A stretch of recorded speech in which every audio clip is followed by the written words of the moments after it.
just wanted to kind of touch on like seeing that stand and then what our thoughts are if we're scouting through here and see that. Do we totally like, you know, leave the area or just adjust our strategies? And we both said we just kind of adjust our strategies a little bit.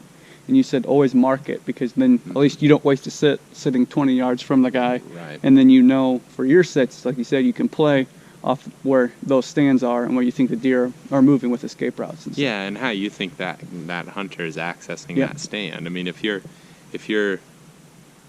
can make an assumption that he's coming from the river, you can know that those deer are just going to make subtle adjustments. You know, he's in their bedding area just like we're trying to be. This guy is. Yep. But if we're not bumping deer out by hunting aggressively, so neither is he. They're just going to eventually, in a permanent set like that, they're eventually going to start to avoid it. Especially if you're hunted in there. If it's a permanent set and you leave it alone, and that's one thing. But if a guy's doing it consistently during November in the rut, then they're going to start to avoid it. I guess specific deer. It's like once one hits it, he's going to leave for a little bit. Yeah. And me and Chance, when we first we're scouting public, we'd always find stands, and we kind of be like, oh man, like another stand. But then once we started to learn a little bit more, we're kind of like, all right, now we know we can either cross this spot off, or we know we need to go here. So just slightly adjust. Yeah. So it's kind of, at first we're like, oh man, that's a big disappointment. But now we're kind of like, well, that kind of helps us a little bit. It gives us, kind of cuts some areas away. And like you said, just adjustments and moving once you know where the other hunting pressure is. Yeah, the buck that I shot in Iowa this year, there was stands all over the place in there. All his movements were, just a little bit away, 150, 200 yards from those stands. Yep. Oh, I know a lot of times we'll go in depth in this in an Ask Whitetail Instinct video, but a lot of you have been asking what happens when you see another hunter's tree stand like we just did.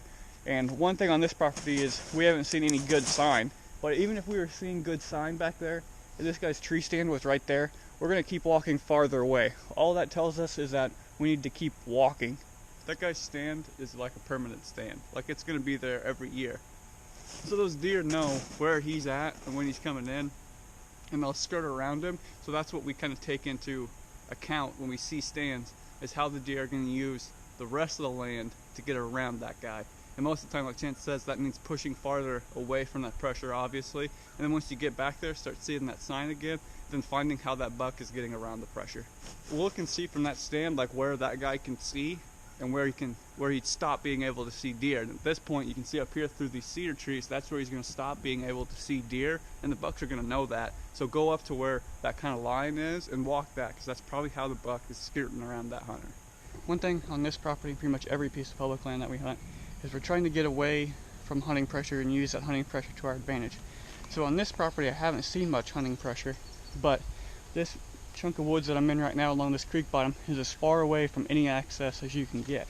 So the access is way across this field, way up over the hill, and there's only that one spot that you can park and get really close if you're coming down a road.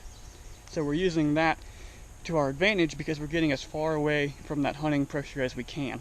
But one of the other things we're doing as well is that we're getting creative with our access. So instead of coming down that minimum maintenance road, there's a camping area just to the south of this area that has a trail that runs right up next to this piece of hunting land.